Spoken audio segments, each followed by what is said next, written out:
Hey everyone, tonight we're not just brushing past history, we're kicking the dusty doors of time wide open and stepping, sandal first, into the raw, unfiltered madness of ancient Rome. And let me be clear from the start, this isn't the postcard version. This isn't slow pans of marble columns set to epic orchestral music. This is daily life, up close and deeply personal, where the gutters run with gossip, the air smells faintly of regret and fermented fish sauce, and the only thing grander than the architecture is the volume at which your neighbor argues about goats. Forget the emperors for a moment. Forget the grand speeches, the golden laurel wreaths, and those impossibly shiny statues of men who were, let's face it, mostly plotting murder or trying not to get poisoned. This isn't about them. This is about you. Yes, you. If you had the misfortune of being born a totally average Roman citizen. No wealth, no legacy, no special bloodline. Just another plebeian trying to keep your head above water in a city that smells better from a distance. Imagine waking up not in a grand villa, but in a cramped room, with walls so thin you can hear your upstairs neighbor's nocturnal activities, and her mother-in-law's commentary on them. Imagine dodging chamber pots hurled from 3 floors up before breakfast. Imagine starting your day with wine that tastes like watered-down vinegar and bread so stale it might qualify as a weapon. If that already sounds like a bad Monday, welcome to Rome. That's just morning. And don't worry, it gets worse. You'll be pushing through streets jammed with carts, slaves, loose chickens, suspicious fluids, and a man selling fresh fish that probably expired before Julius Caesar was born. You'll barter with vendors who lie like poets and haggle like it's a gladiator match. You'll try to avoid offending the gods, the government, and your aunt's cousin's neighbor's wife's spirit guardian, because any of them might ruin your life, or at least your lunch.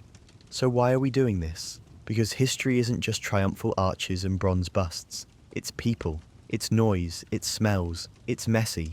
And tonight, we're going to roll around in the mess and come out covered in soot, stories and maybe lice, but also understanding. Before we dive in, like a senator into a steaming bath with questionable moral boundaries, make sure to hit that like button, subscribe if you're not already, and leave a comment telling me what time it is where you are and whether you'd last one sunrise in a tunic. Bonus points if you already own sandals with questionable arch support. Light an oil lamp, pour yourself some venom, don't drink it straight, you barbarian, dilute it like a proper Roman, and settle into your most uncomfortable seat. We're about to take a journey, not through myth, not through marble, but through the ordinary, unpredictable, occasionally unsanitary day of a Roman citizen. Because Rome wasn't built in a day, but it absolutely had enough time to build something that could ruin yours in one. Let's get one thing out of the way. No one in ancient Rome woke up feeling rested. If you had the luxury of sleep, you clung to it like a drowning sailor clings to driftwood. Because sleep in a Roman insula, a 5-story tenement building slapped together with wood, mortar, and eternal optimism, was fragile. Your alarm clock, the clamor of 20 other humans living in a space built for 10, the sounds of donkeys braying, babies screaming, neighbors fighting, and the butcher downstairs sharpening his cleaver for the day's first unlucky pig. Forget the concept of a bedroom. If you had one, you were either moderately well off or blessed by the gods. Most people had a curtain, maybe a nook, sometimes just a pallet on the floor. The mattress, not foam, not feathers, straw, old, stiff, suspiciously lumpy straw, possibly infested, probably uncomfortable. You learned not to move too much unless you wanted to wake up itchy and covered in bites that could be lice, fleas, or something too small and fast to name. You shared your space, always, maybe with a spouse, kids, a cousin, maybe 3 generations of family, or sometimes a complete stranger who paid half the rent. Privacy? A philosophical concept. Modesty? Optional. Silence? A luxury lost to history. You could hear someone arguing with their in-laws through the thin wooden walls and someone else sneezing into their washing basin in the room above you. You even started recognizing coughs by owner. Now about the building. The insula was vertical living at its most precarious. Upper floors were cheaper because they were more dangerous. No fire escapes, no reinforced beams. You climbed rickety stairs that creaked like they were composing a dirge, and you prayed that this wasn't the day the building collapsed like it had in the Subura last week. burying 4 residents, 2 dogs, and a love letter that would now never be delivered. Your morning began with a breath of air that smelled like yesterday's garum, a fermented fish sauce that was equal parts seasoning and social hazard. It hung in the alleys like a curse. Outside your window the city hummed, merchants shouting, sandals slapping cobblestones, wheels of carts grinding over stone, the occasional distant scream of thief, followed by running feet and one less purse. Toilet? Hope you're comfortable with public latrines, because unless you were extremely wealthy, you didn't have one at home. You shuffled downstairs, possibly with a chamber pot if you had one, and either emptied it into the street gutter or walked to the communal facilities. These were shared benches with holes cut in stone slabs. No partitions, no privacy. A sponge on a stick dunked in vinegar served as toilet paper. Yes, that sponge was communal. No, it was not cleaned often. Washing up involved visiting the public fountain. You splashed cold water on your face, rubbed your teeth with a frayed stick or ash paste, and tried to avoid eye contact with the guy bathing his dog next to you. If you were a woman, you likely woke even earlier, grinding grain by hand with a quern stone, lighting a fire for breakfast, and herding the children into some semblance of decency before they wandered off to kick amphora shards in the alley. Breakfast, or irontaculum, was not a banquet. It was survival, stale bread that could double as a projectile, a smear of dried fig paste if you were lucky, maybe some olives or leftover lentils if you had them. Most Romans didn't eat heavy in the morning. The goal wasn't to feast, the goal was to get something into your stomach before the city demanded everything else from you. As you chewed, half awake and fully irritated, you mentally reviewed the day ahead. Errands to run, clients to greet, patrons to flatter, markets to survive, and at least one interaction where you'd be lied to about something. Fish freshness, legal odds, or the god's current mood. Because in Rome, your day didn't begin when you opened your eyes. It began when you stepped out your door and hoped you'd return through it alive. Let's not romanticize it. For the average Roman, work wasn't a calling.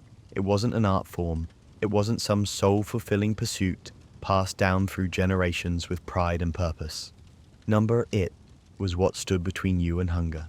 And hunger in Rome was a particularly persistent god, one you fed, daily, with sweat, patience, and whatever dignity you hadn't already sacrificed to get through the morning.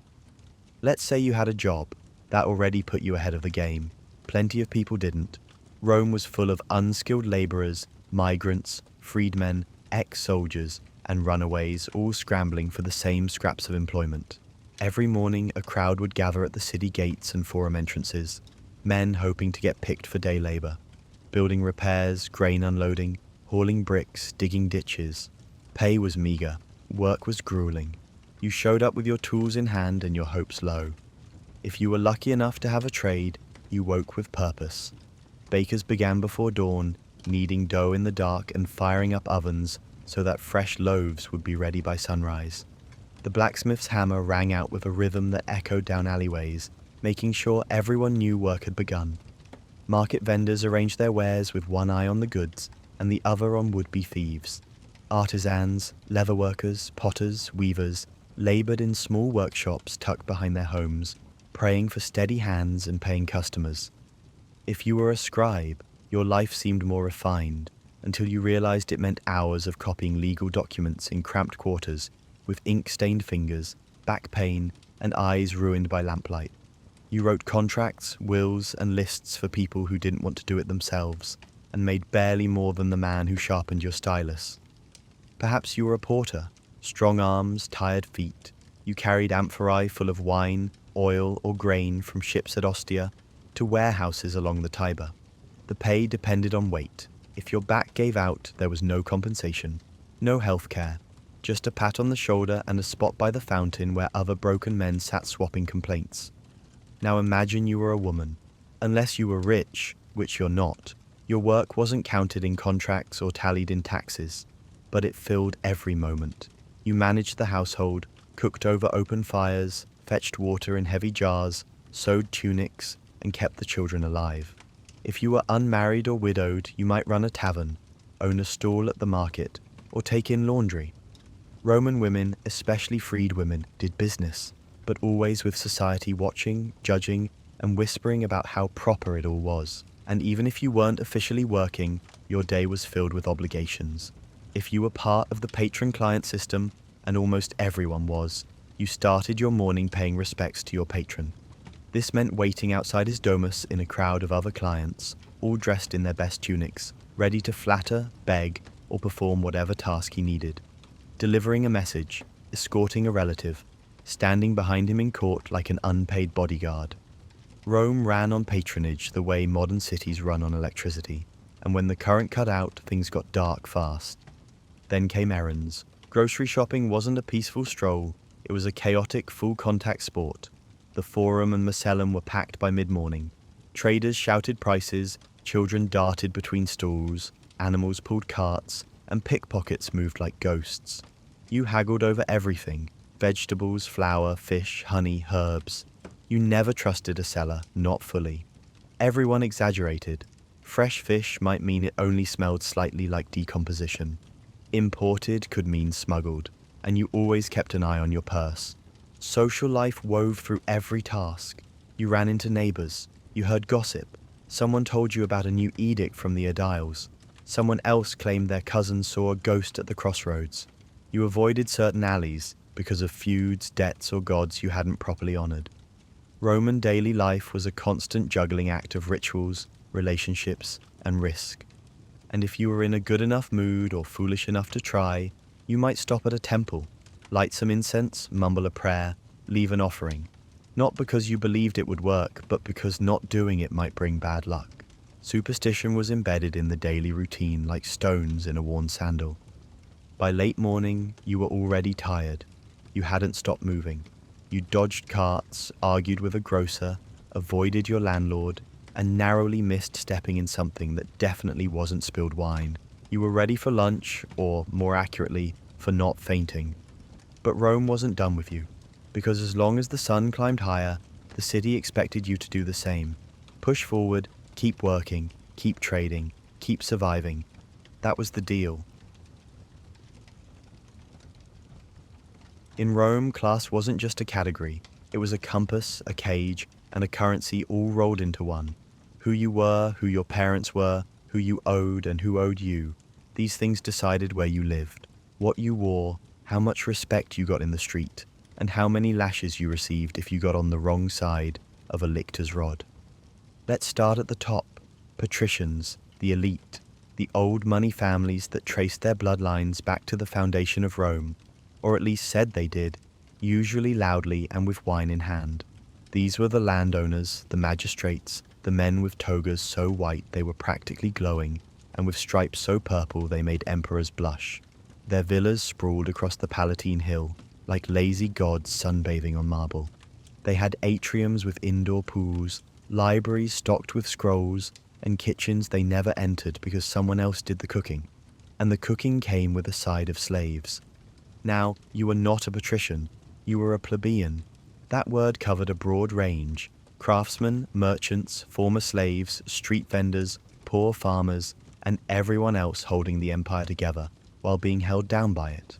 Some plebeians did well, owned businesses, managed estates, married up, but most lived day to day, hand to mouth, always one debt or injury away from disaster. Below even that were the freedmen, former slaves who had earned or bought their freedom. Their position was complicated.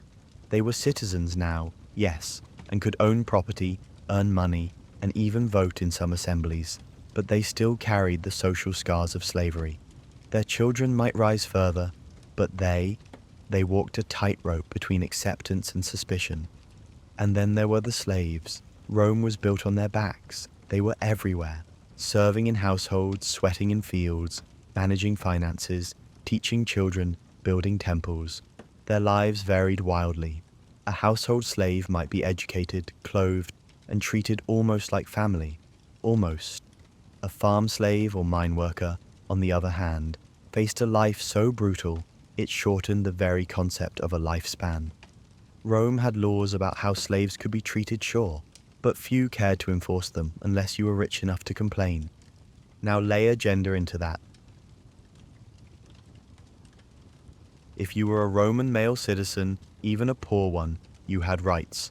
The right to vote, to marry legally, to appeal decisions, to own property. You might be ignored, taxed, beaten, or enslaved by fate, but on paper you counted. If you were a Roman woman, things got trickier. Officially, you couldn't vote. You couldn't hold office. You couldn't speak in court on your own behalf. But unofficially, women were everywhere, in every kind of role, running households, businesses, and sometimes entire families behind the scenes. A clever woman could wield tremendous influence, just not openly. It was a game of appearances. Power had to be disguised as modesty, ambition cloaked in propriety. Rich women, matronae, had leisure, education, and command over large households. They managed the slaves, the finances, the children. They attended religious rituals, hosted salons, and orchestrated alliances through marriage. Their homes were centers of quiet authority. Poor women? They worked in laundries, markets, workshops. They sold herbs, baked bread, spun wool. They fetched water, cared for relatives, and, if desperate, sold their bodies. Society judged them more harshly than men, but gave them fewer choices. The expectations were endless. Be chaste, be loyal, be pious, be invisible unless entertaining your husband's friends. And yet women had their own gods, their own rituals, their own networks. They visited temples, made offerings, and whispered prayers into the smoke. They burned incense for Juno and Vesta. They cursed with lead tablets. They blessed with olive oil. And they knew more about survival than half the senators in the Curia. Even children weren't spared the ladder of class. A patrician boy might be sent to study rhetoric, preparing to one day address the Senate. A plebeian child learned to work young. A girl, no matter her class, learned to manage a household before she hit her teens, because marriage came early and readiness was assumed. The state didn't educate its poor, it trained them by fire. Class and gender weren't just categories in Rome, they were daily pressures, inscribed on your skin, echoed in your accent, evident in your sandals. You knew your place. Everyone did. You were reminded of it every time you passed a man in finer clothes, or saw your landlord nod past you to greet someone more important. And yet, Rome was full of ambition.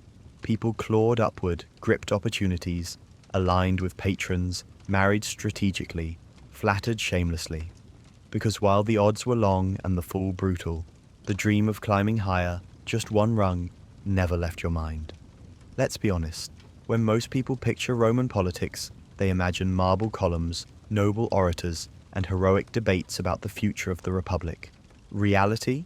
Try loud men in oversized togas shouting over each other in the forum, while bribery and backroom deals oozed beneath the surface like cheap wine through a cracked amphora.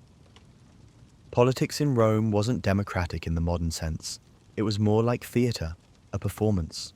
The roles were ancient, the dialogue well rehearsed, and the ending always written by whoever had the most friends with sharp knives. There were assemblies, yes, voting blocks, yes, but the outcomes often determined long before any ballots were cast, through influence, intimidation, and good old-fashioned bribery.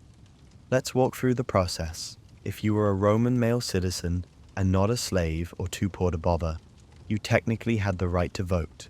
You'd head to the Campus Martius, Rome's great open-air field turned political arena, where elections were held. But voting wasn't private. No ballots behind curtains. Your patron, your neighbors, and half the city could see how you cast your vote. So if your patron wanted you to support a particular candidate, guess what? You supported that candidate. Or you didn't get help with your lawsuit, or a loan for rent, or protection from the guy across the street who kept accidentally dumping garbage on your doorstep. Candidates were rarely chosen for virtue. They were chosen for connections, charisma, and how many amphorae of wine they could afford to hand out before polling day. They promised panem et circenses, bread and circuses, free grain, cheap entertainment, and not much else. In return, you gave them loyalty, or at least the appearance of it. Cynicism wasn't just accepted, it was standard operating procedure. And then there was the Senate. In theory, the highest body of governance. In practice, an aristocratic old boys' club full of scheming power brokers in senatorial togas, arguing for hours about things they often didn't understand or didn't care about. Public speeches were made not to sway opinion, but to posture. to look brave, clever, or pious. Behind closed doors, those same senators were arranging marriages, forging alliances, or plotting to bankrupt their rivals using technicalities buried in obscure tax laws. You, a common citizen, passed these men in the forum daily. You heard their booming voices, you dodged their litter bearers, you maybe even tried to catch a glimpse of an emperor or a tribune if rumors swirled about a surprise appearance. But you didn't interrupt, you didn't speak, you watched, listened, and tried not to get trampled. After politics came the one thing that truly united all Romans: food, and not the banquet hall variety you see in historical dramas. No roasted peacocks for you, no platters of exotic fruits sprinkled with snow from Mount Etna. That was reserved for the upper crust, whose taste in cuisine was often more performative than edible. You were lucky to have poles, a thick barley porridge that filled the stomach and stuck to your ribs. It was bland, utilitarian, and infinitely customizable if you had a few extra coins. Add herbs, a splash of vinegar, or a bit of cheese if you were feeling fancy. Olives were common, as were onions, lentils, beans, and whatever greens you could snag cheap at market before they wilted under the Roman sun. Meat, a rare guest on the poor man's plate. Maybe a scrap of pork belly, or dried sausage from a vendor who didn't ask questions. Occasionally a stew, if you knew someone with a pot big enough to share and no grudge to hold. Fish, more accessible but risky. It was either salted beyond recognition, pickled, or suspiciously soft around the edges. You learned to chew, not question. Street food reigned supreme. Thermopolia, open-faced snack bars built into the sides of buildings, served hot meals for a few asses. These weren't high-end establishments. They were smoky, bustling, and loud. Giant clay jars embedded in counters held bubbling mixtures of beans, meats, vegetables, and spices. You pointed, paid, and hoped. Sanitary standards were medieval before the Middle Ages even existed. Eating wasn't private. You sat on a curb, stood in a corner, shared a pot with co-workers. Utensils? Your hands mostly. A wooden spoon if you carried one. Napkins? Your sleeve. Dining was a necessity, not a ritual. The rich dined. You ate. There's a difference. But still, food meant something. A good meal, even a small one, could reset your whole mood. And if someone invited you to dinner, that was currency. An invitation might mean respect, alliance, even opportunity. You didn't turn it down lightly. You brought a gift, maybe a fig cake, maybe a cheap wine, and you tried not to eat too fast or talk too much. One wrong joke, one loud slurp, and you were the story at someone else's table the next day. Politics divided, food connected, but both reminded you, constantly, where you stood in Rome's hierarchy. And if that doesn't make your next trip to the grocery store feel blessedly dull, nothing will. Religion in ancient Rome wasn't something you did once a week with folded hands and solemn hymns. It wasn't a quiet reflection or a personal spiritual journey. Religion in Rome was everywhere, all the time, embedded in every wall, every action, every bite of food, every crossed threshold. You didn't just believe in the gods, you negotiated with them, bribed them, feared them, and occasionally tried to outmaneuver them. Start with the home. Every Roman household, even the poorest, had a lararium, a small shrine usually tucked into a corner or built into a niche in the wall. It might have been just a shelf with a few figurines, or something fancier if you had the coin. Painted panels, incense holders, a dish for offerings. These were the lares and penates, household spirits responsible for your family's safety and food supply. Before meals, you'd toss a pinch of grain or a few drops of wine into the fire as an offering. Not out of deep theological commitment, but because, well, what if you didn't? Every street had shrines, every city district had local gods, every major building had sacred protections. There were gods of thresholds, gods of storage jars, gods of door hinges, and you honored them, because if you didn't, and your house caught fire or your bread mold turned black, everyone would nod and say, well, of course, he forgot the spirits. Then came the festivals, so many festivals. The Roman calendar was packed with feast days, holy days, processions, sacrifices, games, and chaotic public rituals. Some were sacred, some were drunken, most were both. There was Saturnalia, Rome's answer to a holiday bender. For 1 week in December, roles were reversed. Masters served slaves, gifts were exchanged, public drunkenness was expected, gambling was legal, the whole city turned upside down, and the only rule was, don't question it. There was Lupercalia, where half-naked men ran through the streets flogging women with strips of goat hide to ensure fertility. There was Vestalia, where women walked barefoot through the streets to honor Vesta, goddess of the hearth. There were festivals for Mars, Jupiter, Venus, Neptune, Ceres, and a dozen more deities, each with their own ceremonies, priesthoods, and scandals. The priests were a mixed bag. Some were respected patricians with political ambitions. Others were local cult leaders with questionable hygiene and more influence than anyone was comfortable admitting. Augurs interpreted the will of the gods by watching the flight of birds. Haruspices read omens in animal entrails. If lightning struck a temple or a chicken refused to eat before a battle, it was taken as a sign and could delay an entire military campaign. Superstition wasn't fringe, it was core culture. You didn't just say, hello, you touched wood, you crossed thresholds with the right foot, you avoided certain days for weddings, you wore charms to protect against the evil eye. If someone sneezed, you whispered a prayer. If you dropped salt, you didn't dare ignore it. But as night fell and the last incense burned down to ash, Rome changed again. By day it was busy, chaotic, loud. By night it was dangerous. Streets weren't lit by anything except flickering oil lamps from windows and a few torches carried by brave or foolish travelers. Most alleyways were pitch black. Shadows swallowed corners. Every creak, every scuffle, every whispered voice took on menace. The Vigiles, Rome's version of a fire brigade and night watch, patrolled with torches and clubs, but they were undermanned, underpaid, and often under the influence. Their job was to stop fires, break up brawls, and maybe discourage burglary. Sometimes they did. Sometimes they were the ones doing the burglary. You didn't walk alone unless you had to.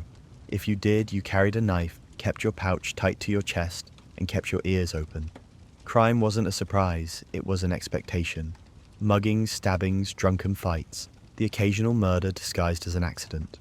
Rome's streets whispered secrets and sometimes screamed them. And yet, you went out. To the taverns or popinae. These weren't cozy pubs with ale and board games. They were smoky, cramped, noisy dens full of men arguing, laughing, plotting, drinking. Wine flowed like water. Watered down wine, of course, because only barbarians drank it straight. You might get food, olives, beans, sausage, some bread. You might get information, a new decree, a black market deal, gossip about a magistrate's mistress. If you were a woman, going out alone at night, risky. Even during the day, a woman in the streets could draw attention, sometimes flattering, often dangerous. At night, you needed protection, a reason, or invisibility. Unless you were working, because some women did. Selling wares, selling wine, selling themselves. And still, even with the darkness, the danger, the constant tension between divine and depraved, Rome lived. Its heartbeat didn't slow when the sun set. It pulsed on, a flickering, roaring machine of ambition, superstition, and survival. Because when you lived in Rome, the gods watched you from every corner. So did your enemies, so did fate, and you had to navigate them all, in sandals, half asleep, with a headache. When the weight of the day became too much, when the debts piled too high, the landlord knocked too often, and the gods remained suspiciously silent. Romans turned to the only escape they could count on, entertainment. But don't picture cozy theatres or quaint songs around the fire. Roman entertainment was grand, gritty, and often bathed in blood. It wasn't just a way to pass time, it was a way to remind the people that while life was hard, at least someone else was having a worse day than you.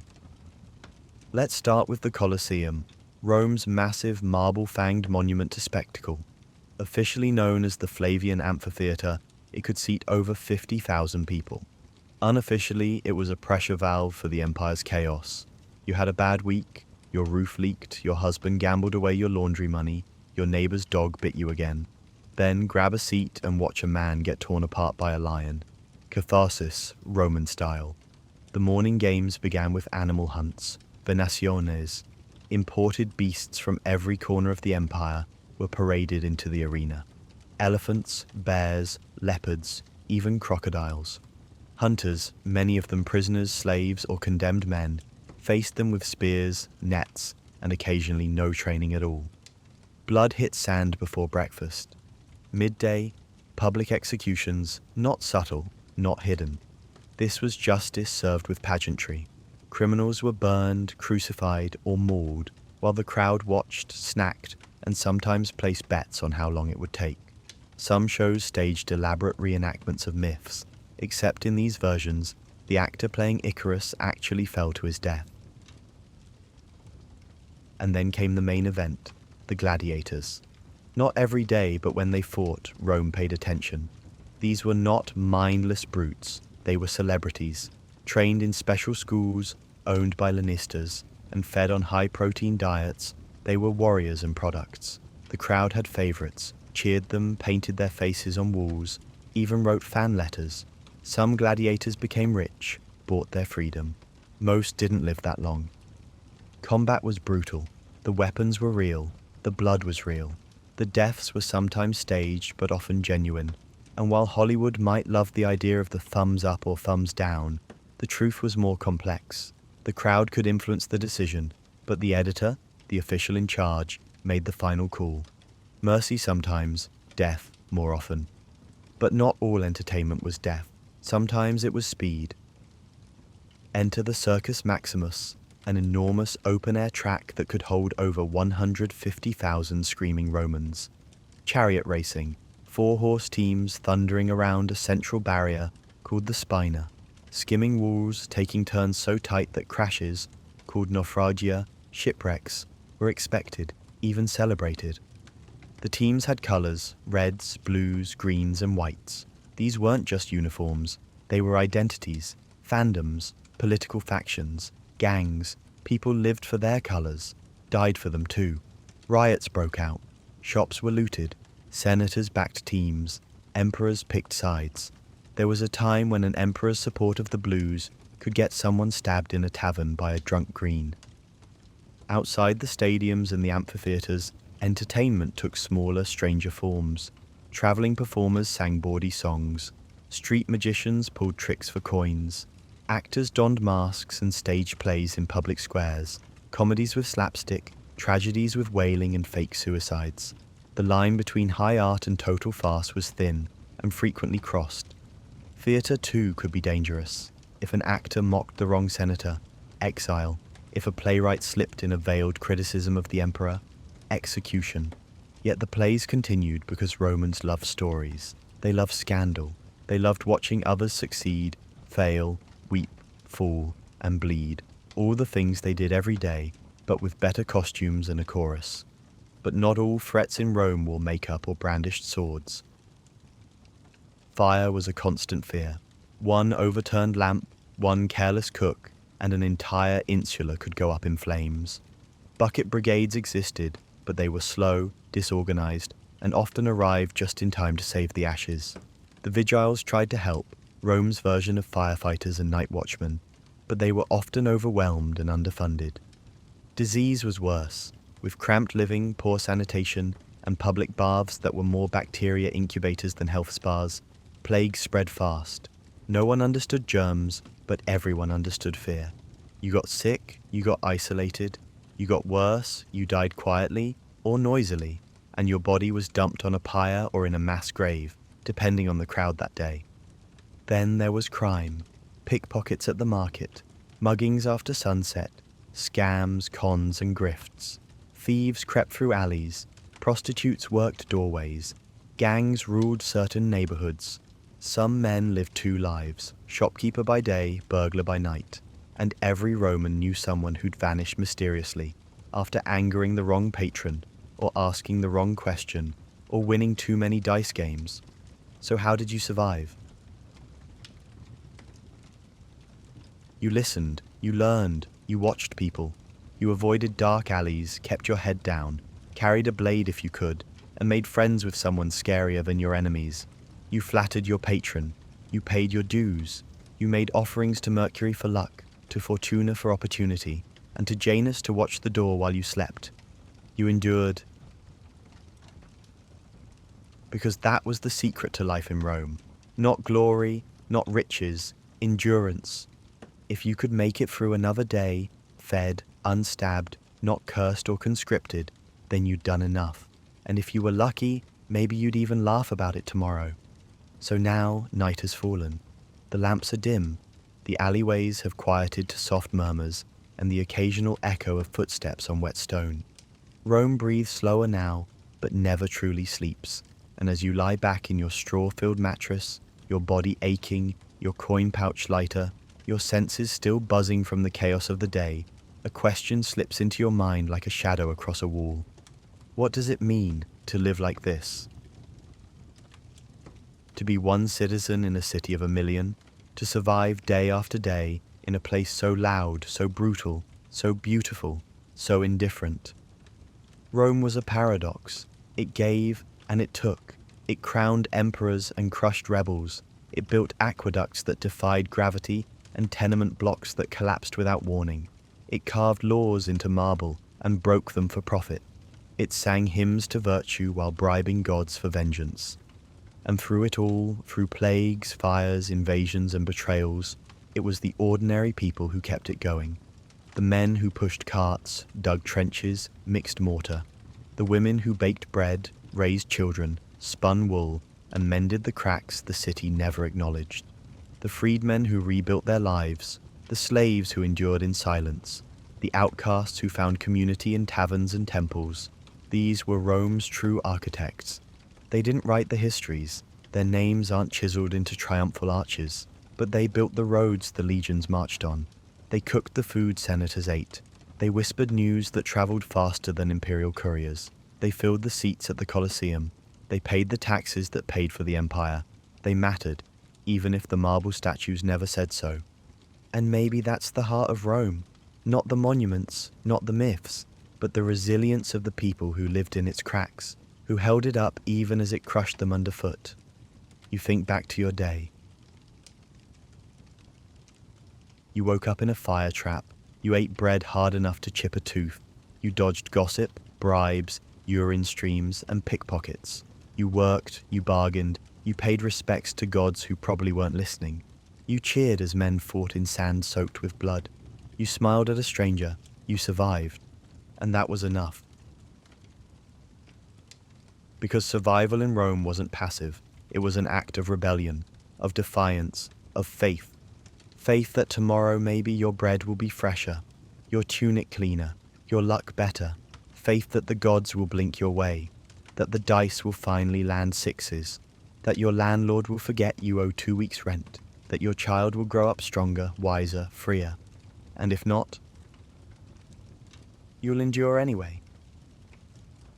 Because you are a Roman citizen, and Rome is not your friend. Rome is not your home. Rome is your test, your mirror, your fire. And you will walk its cracked streets again tomorrow, weary, hopeful, human. Thanks for walking the streets of ancient Rome with me. If you made it this far, salvet val. Be well, be wary. Be loud enough that the gods notice, but not so loud the authorities come knocking. And remember, in the end, Rome falls, but stories, they survive.